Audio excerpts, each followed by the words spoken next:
Okay, it's 9 p.m. Kiev time. If you're ready, Rick and Maxine, we can start. Right. Hello, everyone. This is great. Hello, everyone. This is Spotlight, a new drop-in cafe conversation club format where we get to know each other better. And today we are spotlighting Rick and Maxine Lathrop. Hello, Rick and Maxine. Thank you for coming under the spotlight. And if I ask you to introduce yourself with 3 words or short phrases, what would these 3 words or phrases be?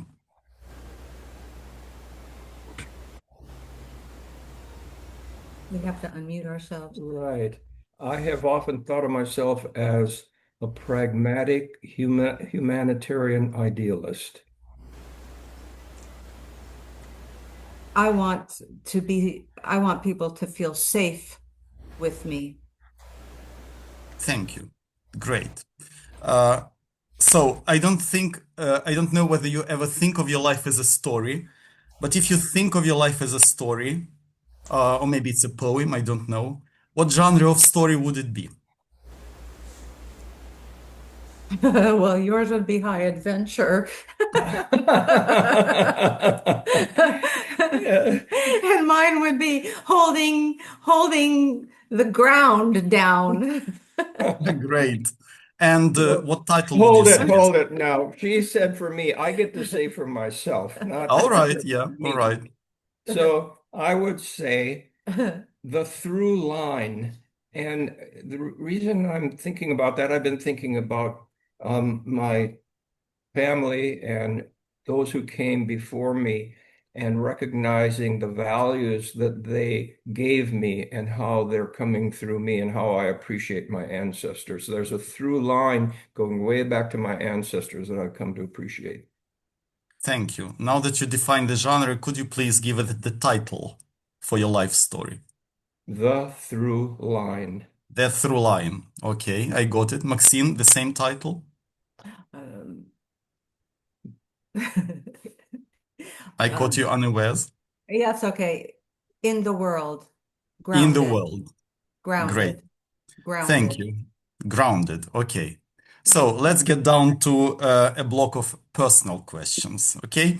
Maxine, let's start with you. The Maxine I'm talking to right now, and the Maxine that attended a nursery school. By the way, I don't know whether you attended a nursery school or not, or the Maxine who played dolls.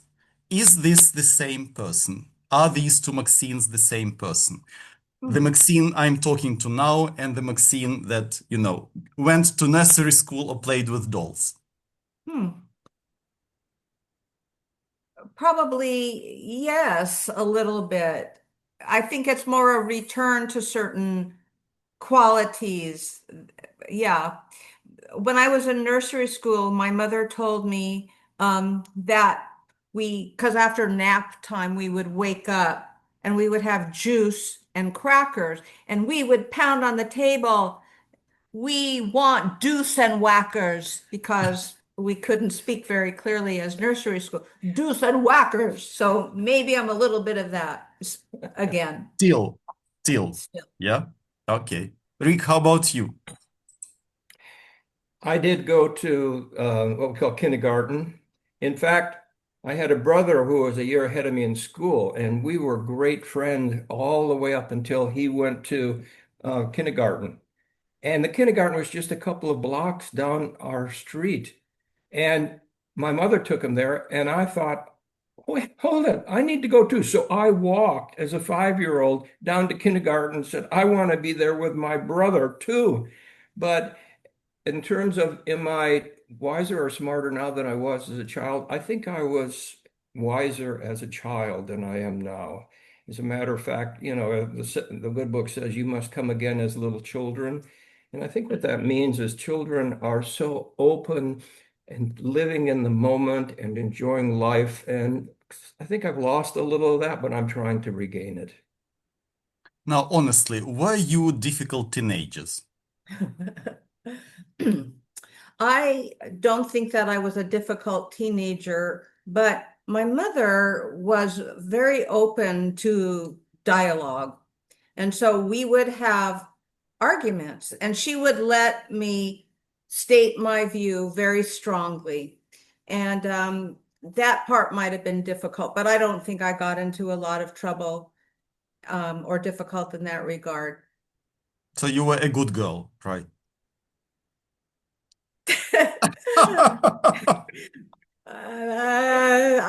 I maybe was a little bit mischievous, but I didn't get in big trouble. How Yeah. about you, Rick? Did your parents complain? Sometimes the biggest complaint that I remember, and my parents were not big disciplinarians in the sense of paddling or anything like that. But one time I really misbehaved, and that was when I was a little child, maybe 6 years old. Our home was on a fairly busy highway that went through the small town. And one day I went and ran out in the middle of the highway. And my mom impressed upon me with a yardstick that I should never do that again. So I behaved pretty well because that was an impression she left on me. So I was basically maybe a little too good. I didn't get in enough trouble, I think, as a child. I had to wait till I got older and started getting in trouble.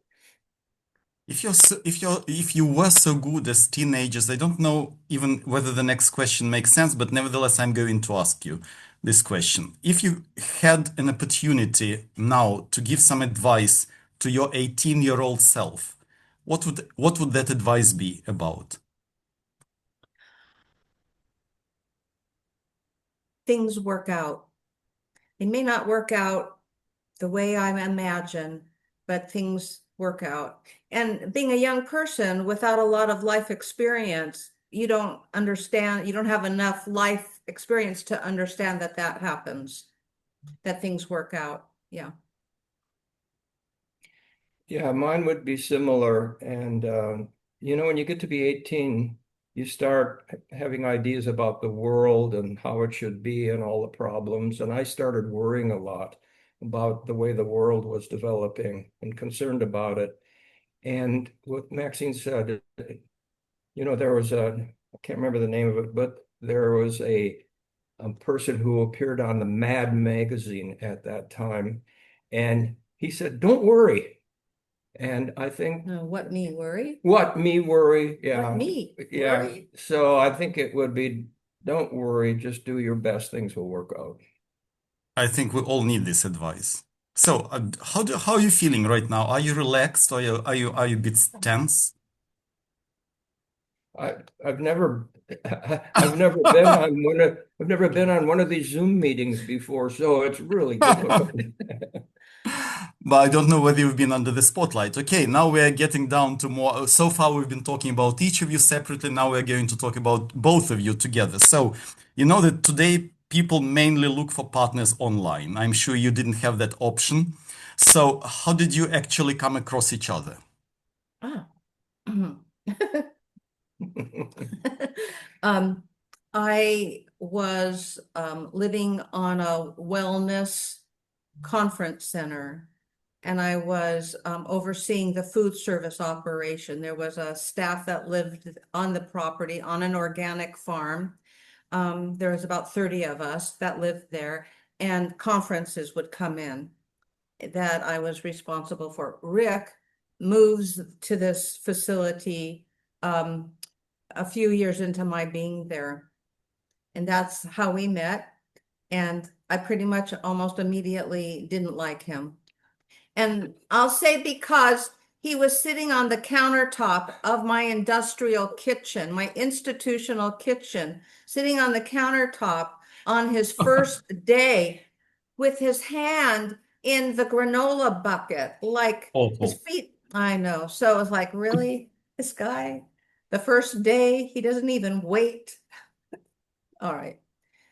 I have to defend myself. I'm not going to tell that story other than to know that I was brought there to try to lighten up the atmosphere. And I started in the kitchen, and she was a taskmaster woman in the kitchen. And I tried to lighten it up. And then she, of course, took it wrong. But she should have told this story. This is where she really first met me or saw me. She often tells the story. Um, Uh-huh. this organization we were in was also doing a Human Unity Conference in Vancouver, British Columbia, and I was on a tour to help promote this up and down the West Coast. And Maxine was living in Oregon at the time. And part of my job on this tour was I had my guitar, and there's a couple that were the presidents of this new conference. And the wife and I would get up on the stage with my guitar and we'd sing the song of the conference, Awaken to Oneness Now. And Maxine saw me up there on the stage. And she didn't know it, but she immediately fell in love head over heels with me. And then, So, so so that sorry, Rick, you confused me. So, was it love at first sight or was it love at second thought? third or fourth or about fifth, actually. Okay. After all these, oh, by the way, our club members are very much interested. So, how long have you been jogging along together like this? How many years? Yeah, since about 88, 1988. How many years is that? Yeah, 38 yeah, years, maybe. yeah. Mhm. And after all these years together, are you still able to surprise each other? Mm. I would say yes. Aren't you going to say yes, Maxine? You're asking some pretty tough questions here Yeah, now. yeah, of course. We're under the spotlight. Okay, then an easier question. Now, your advice from the top of your experience and all those years together, your advice for young people, is marriage worth trying? One of the things I like to say is that Rick is not perfect, but he is perfect for me. And part of what I mean by that is that if I'm perceiving something about Rick that seems not perfect, I have to look to myself. What is it about me that's having an issue with him? And so it gives me an opportunity to grow and to examine myself. And so he's not perfect, but he's perfect for me. Yeah, I don't know if that makes sense. Rick, what would you say? Is marriage worth trying? Because Yeah, today young people are not sure why do they need marriage? What's it all right. about? Yeah, it's interesting. You didn't say, is marriage worth committing to? You said, is marriage worth trying? Uh-huh. So That's a good. that's interesting because when I grew up, when I was young, the idea was you don't live together, you don't have a deep relationship until you say your marriage vows. In today's world, people try on deep relationships with one another. So I would say deep relationships are worth trying. Marriage is worth committing to. That's good, babe. So when you marry, you make a commitment to be the best you can with the other person. And like Maxine said, we are human beings. We're not perfect. So we just have to learn how to accept each other's imperfection, but know that the love we share will see us through everything. That's a great answer, honey. Kohan. It is. It really You're is. welcome. It's about responsibility. Along your life path, did you meet people who told you what you should do? Well, up until we had this Drop-in Café Conversation Club, not so much, but this guy who runs some of these meetings, particularly when he runs the concerts, he's telling me all the time what to do. So, I thought you were well, talking about Sergei Andronov, no, Rick. no, the question is, did we have people who told us what to do? It's interesting. Um, when I was growing up, I had a father who hardly ever told me anything what to do by verbally saying you should or shouldn't do that. Maybe a few times, but he told me a lot by the way he lived. And he was an example to me. So I think it's better to share your life example rather than try to tell people how to live. And I remember this one time someone asked the Dalai Lama, "What is your religion?" And he said, "Watch how I live."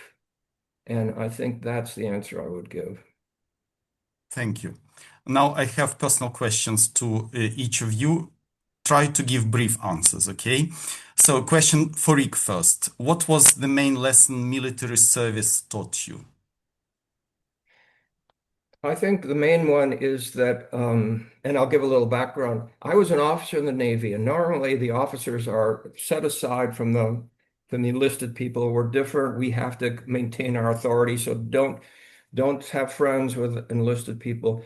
I had the opportunity to get to know a lot of enlisted people, and I found great value in people who didn't have the education I had, who maybe are like blue collar workers when I was supposed to be a white collar worker. So I think the biggest message that include I like to say I spent my first year in the Navy in prison, and I wait for people to go, what? And I was assigned there as an educational officer and setting up a education program for prisoners. And I got to know these prisoners very well, and they were the same as me. So the big lesson from military is we're all the same. Question for you, Maxine. What has your life with Rick taught you? The importance of complementariness, of being different but working together, and partnership, and what can be created out of that. That resonates, yeah. Question for you, Rick. What's something your wife says that turns out to be right? If there are such things, of Everything. course. She said what I was going to say, everything. I expected this. I wanted your confirmation. Everything she says turns out to be right, right? Well, from her perspective, we have different perspectives on things, but from her perspective, it's right for her, and most of the time, it's right for me. I'll say that. Then the question for you, Maxine. What do you think your husband values you most for? Well, first of all, that prior statement that he made, I'm glad that this is being recorded. Yes, everything is documented. Yeah, good. And we have witnesses. Um, Yeah, maybe my cooking, to go to your question, okay. what does he value them? My cooking and I'm grounded. He's a vision man and he sees things off in the distance, and I'm more grounded and notice implications. And so I bring that to our partnership. In the next part, let's talk about your service to people. So you've spent much of your life helping other people. Was there some particular moment in your life when you understand this is what we want to do? Help other people. How did you come to that? I think for me, it started when I read the book in college called Be Here Now, which started to introduce the importance of being present into my circumstances, and seeing from there how I can develop myself in such a way where I can be available to being present, not just for the jollies of it, but what are the needs and how can I be my best self? Um, and then as I developed spiritually, that was also part of my through line, to use Rick's language. Um, but it really came into place when I was doing the work at the wellness conference facility and working with all of the people in that setting. And then with Rick, and I can imagine what story you'll tell that really brought it out. So part of it I owe to our partnership. And go ahead, I know what you're going to say. She's not always right. And Yeah. here's one of those times. Well, she may know this, but um, one of the great influences in my life was my paternal grandmother. And how she influenced me is she had pictures of all of her children and grandchildren. There weren't too many of us, and a picture of Joe Utek on her bedroom chest of drawers. Why was Joe Utek there? Because he was a Korean orphan that she supported from youth all the way through grade school, high school, college, and then became a minister. And I think that influenced me greatly that I also wanted to help other people. And just for the record, I knew that that was the story he was going to tell. Good. It means that you feel each other. Yeah. Now you are in the fifth year of your Ukraine program. What has been your biggest surprise about Ukraine and Ukrainians? Yeah. There's this old-timey song that would have been in my parents' era. So I'm assuming most wouldn't know that. You made me love you. You made me love you. And you're part of my day-to-day uh, thinking and uh, being in touch with you all, not just on Drop-in Cafe days. You're part of the fabric of my life. And that is different than our years of service. It's gone into a different level. So you made me love you. Thank you. That's very moving. Rick, any surprises for you? There was a big surprise because Maxine has a special recipe that she cooks called borscht. And I was surprised when we met Ukrainians that they knew about borscht too. So that's a joke, but the biggest surprise, I think, was um, on a very technical level, how technically adept Ukrainians are in IT and things like working with applications and computers in general. So, and a lot of Americans didn't know much about Ukraine. They don't know how cultured you are, how many beautiful buildings you have, what a rich history. I've now read 3 history books about Ukraine, and I'm really amazed at how Ukrainians continue to persevere through all the challenges that you have had throughout your history, going way back. So I was pleasantly surprised to learn that about you. Now we are going to get over to a more humorous part of our interview, but before that, do you Hold it know a what? minute. Yeah, Hold it a yes. minute. Hold it. I thought there was plenty of humor already in this. Oh, yeah, Some of of it. course. Yeah. But now we're going to talk specifically about humor. But before we start talking specifically about humor, there is a question from our club members. You know what they asked me to ask you? The question is, what do you talk about after our club sessions? What Oh, do you that's talk about behind our backs when the that's Zoom right. session is over? Well, and the question goes both ways, by the way. You're going to get that question when we interview you. I think we will have the Well, chance to interview many other participants. Maybe we will get the answer. well, that's a good question to ask everyone, everyone. Uh, did you know that so and so was on vacation and were left to come in, who were displaced, who comes to Ukraine to see family? Did you know that so and so's grandmother or mother was ill? Did you know that so and so? I mean, we talk about what we learn about you all and think about you and care about you. And so it's that, for me, it's a lot of that. Yeah, we often ask each other, who were you in the breakout rooms? Yeah. What did you learn about that person? Yeah. Who is that person? Over the years, you all know I love to tell jokes, but over the years, I've learned, even the academics now have learned that storytelling is often one of the best ways of teaching. And when we tell each other's stories and learn about each other's, we have a feeling more for each other. So we often ask about people's stories. Okay, now let's get down to humor and jokes and idioms. Rick, you know you're famous in our club for your love for jokes and idioms. And what our club members want to know, do you bombard Maxine with idioms on a daily basis? Oh my A very God. serious question. Well, it's not, yeah, it's serious in a way because what we've learned with Ukrainians is how many idioms we have in our American English language. I mean, we keep they roll off our tongue. There's another idiom that they just come and we don't even realize. And then all of a sudden we're looking at Ukrainians and they're looking at us or they're typing. What does that mean?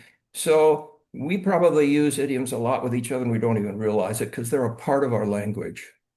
Then, Rick, the question specifically for you. If English had to lose one idiom forever, which one would you sacrifice? Which one is odd one out? Well, that's a good question. I've thought about it. And there's a recent one that's come up that I think I would let go of. It's don't push the horses. Is it really English? That, of course, is a joke. I saw the interview of, I can't remember his name, Klitschko or whatever his name was, when he Klitschko, asked maybe. Yeah. Americans, what does this idiom mean? And all Americans were, he combined, don't push the river, which is an idiom, with Uh-huh. hold your horses. So he put them together and it became don't push the horses. So, but we love that idiom. We use it in our home now, and I like to apply it a lot to Rick. Maxine, then a question to you. Do you remember any of Rick's jokes that made you laugh for serious? Yeah, I don't really remember specific jokes, but during the melting phase of our courtship, The melting of your heart towards me. Let's get clear. Okay. Great. um, he joked a lot, and it actually made me laugh quite a bit. But there was a time when I said, "Are you going to get serious?" And I didn't really mean, are you going to get serious in our relationship? I just kind of meant, is there going to be something more here than just a slew of jokes? And as Rick would say, he felt like his ears were pinned back. So there's a idiom for you That's all. funny. Sorry, time really flies with you. We have 5 minutes left, so let's do what I call quickfire. So please answer with the first thing that comes to your mind and be brief. And let's do it quickly. The American president you'd like to go out for dinner with? Obama. Rick? Trump. Yeah, that would be Okay. interesting. Yeah. Another joke from Rick. Okay. Yeah, or are you serious? Well, I Maybe you got have some one things to talk to him about. Yeah. exactly. I don't know Exactly. I don't know he'd ever listen, Oh, but yeah. I would like to be there and just express in some way love and let him realize, hey, he could do this too. The next question. One habit worth developing. One word, quick, quick, quick. Yeah, Balance. just one word, You should two talk. maximum. Coffee. Coffee. Your Borscht. fa Borscht. Your is if you can call them a habit. So what is your favorite day of the week? When I'm alive. Good answer. What would you choose? Always have the perfect words or always know exactly when to stay silent? Silent. Silent. Uh, the city you want to live in. I'm sure it's Portland. It is for me. Yeah. For you, Rick. Actually, no, it's Kiev. Kiev. Food you love cooking, except besides borscht. Yeah, I don't really have a favorite, to be quite honest. Okay. You, Rick. You, Rick. You, Maxine, does he cook anything? Yes. Oh, He makes good morning eggs and oatmeal. oatmeal, and he talks about his famous tomato soup. You go to the store, you get the box, you open the lid, you put it in the can, in the pot. Yeah, his famous tomato soup. But I do something important in our life, at least for me, and I think Maxine likes it too. We have what we call nuttola, which Oh is yeah. a more a healthier version of granola because it has lots of nuts and some coconut, and so I do that every other week. So I I have my think responsibilities. you already answered the next question. One thing you can do better than your spouse. Do you have anything to add? Jokes. Joke. 100%. One place you've always wanted to visit but never have. Well, Ukraine for me. Yeah. One thing you're still learning. Balance. Quiet. A piece of advice for our club participants.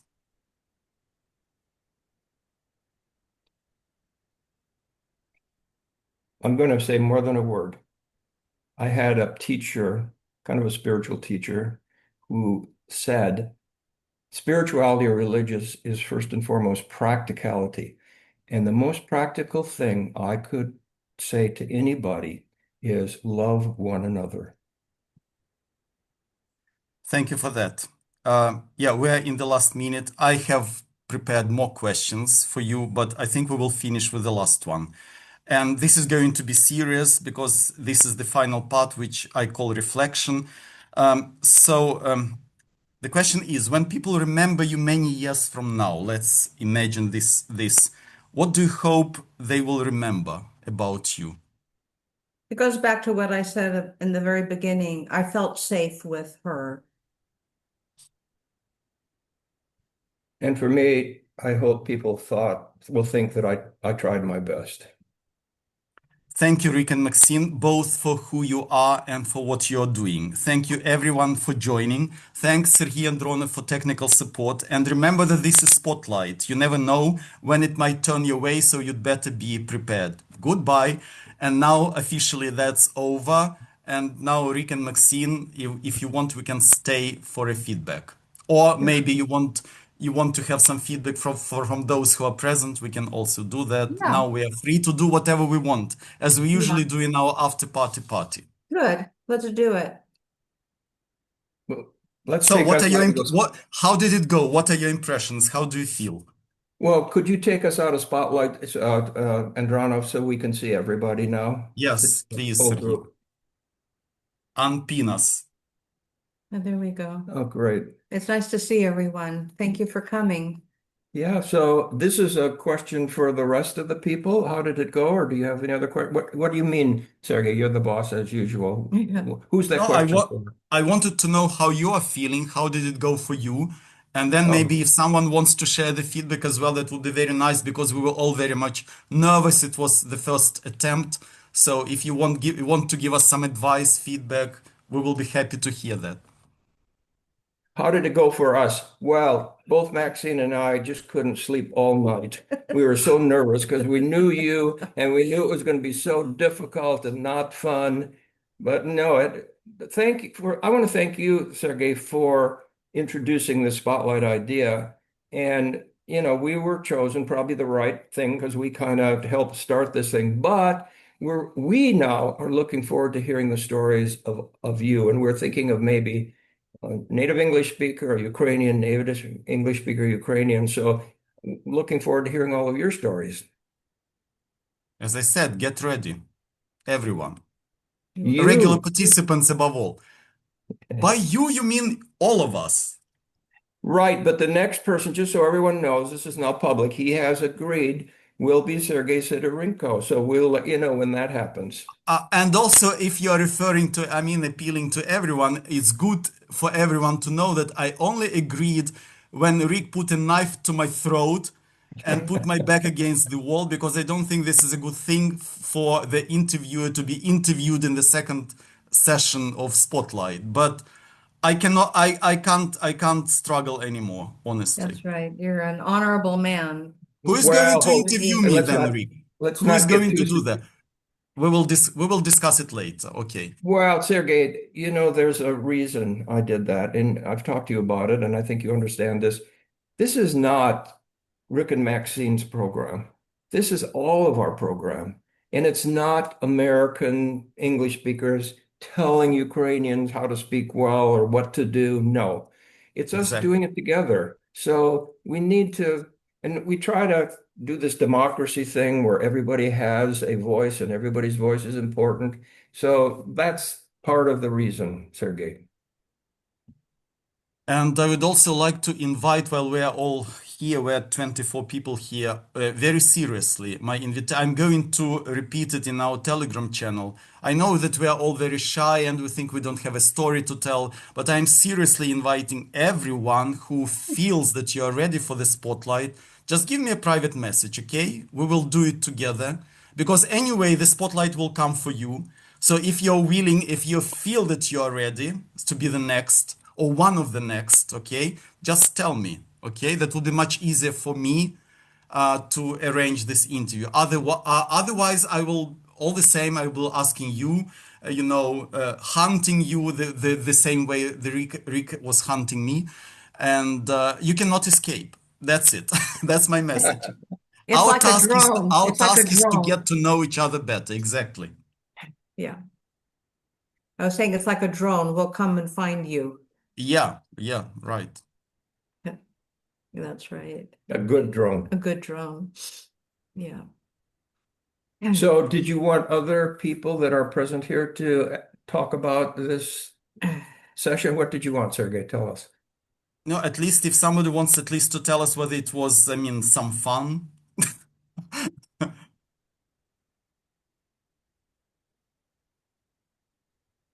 Go ahead, Vita. I've become even more scared about interview because just now I realized how wise Maxine and Rick and Sergei Sidorenko too. So I'm impressed, very impressed by your interview and Thank you, your Vita. life experience and your, I don't know, knowledge. And yeah, so wise. Thank you for your interview. And as you said that, start thinking about your interview, okay, Vita? Or I need to level up my English before We will interview. we will manage. We will manage.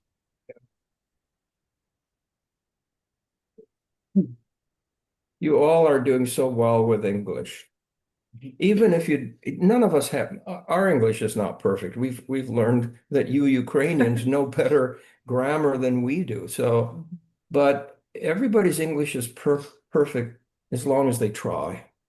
That's the perfection. Just try and everything will be fine. But other thoughts from the Ukrainians? I'd love to hear other thoughts now. My question, yeah. Yeah, Liliana, thank you. Yes, Liliana, go ahead. Thank you, first of all, for time spending with us and for great advice, because it's really, I guess, a rare thing to have been living together for a long time and being always in a good mood and always have a lot of jokes for each other and for us. And thanks for it. Yes, and we Ukrainians always love you. And as for me, after our speaking clubs, or maybe next morning, I always think about all our discussions and Vita, for example, about chocolate, our last yes topic. And I always discuss it with my family, with my children. That's why I guess our meetings are very useful. Thank you for all of you. Mm.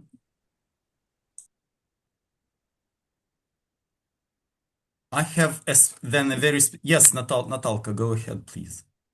My own impressions. Thank you so much for this format. It was very interesting and very unusual. What should I say? You both, I mean, Rick and Maxine, looked very natural. You were very sincere, and it was a great pleasure to listen to you. I I'm also impressed by the word balance that Maxine used. It means you are a perfect team, and you understand each other even when you don't talk, even when you keep silent. We could feel it. And it was really very, very pleasant to listen to you. Thank you. You're very wise, both of you.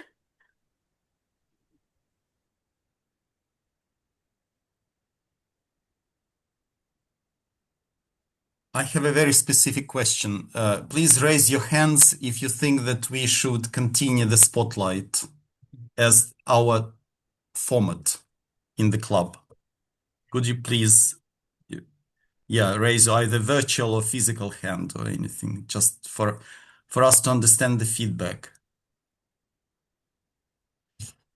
No, we continue it for sure, We continue at then.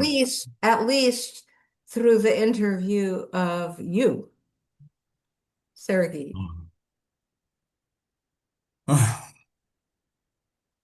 Right. Okay. Yes, thank you very much. Thank you for the feedback. So we should understand, because we might try new things, but we should understand whether we should continue, go on with them. Andrew, what was your impression? It's a great opportunity to know each other, even though, we know Rick and Maxine for a long time, but still, this like spotlight format gives us, more chance, more opportunities to know Rick and Maxine, like better. So I'm sure that everyone, after this like format, like spotlight format, after this meeting, people know about Rick and Maxine more. So that's really great chance and opportunity. So I'm sure that this format, will be a great like foundation for our community in general, because since we are going to, continue doing this in the future, right, with like every single person, I'm sure that we will have like, like like a book, let's say, where we have a like a specific story about every single participant that, are, exactly in our community. Something like a family album. Exactly. I love that. Yeah. I love that. So Tatiana, has her hand up? Tanyushka. Yeah, just to voice it, but yeah, I think that I'm totally agree with all participants that told. For me, your answer was no, were helpful because my mom now ill, and I understand how. What we should do, I mean, help another people and be present, yeah, and your advice, yeah, really help. So thank you for that. I'm sorry to hear about your mother, Tanyushka. Yeah, just connected with her memory, and sometimes she forgot where she lives, and so it's another story. Yeah, okay.